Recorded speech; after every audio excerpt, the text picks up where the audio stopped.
Sarap di ba? Available din sa mga bayan na walang sugar at 500 ml at 1 litro ng bote. Tinted Cola, refresh your life.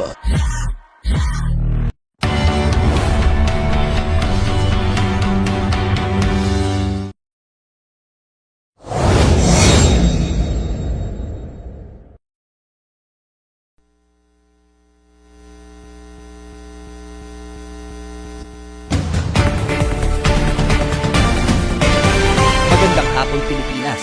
Ako po si Antonio Alvarado at narito na ang mga nagbabagang balita ngayong araw ng Sabado.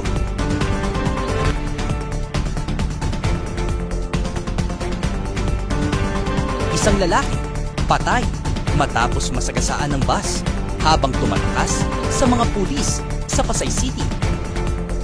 Bagyong Basyang, tuluyang nalusaw, matinding pinsala, makikita pa rin sa iba't ibang bahagi ng Visayas at Mindanao.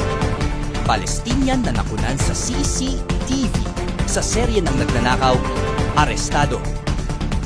Vice President Sara Duterte, tinawag ang impeachment complaint sa kanya, harassment at pag-aabuso sa proseso.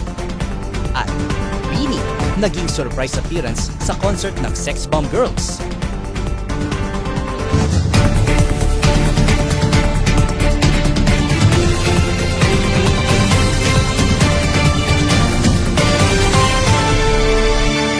Live mula sa TBS News Center sa Maynila.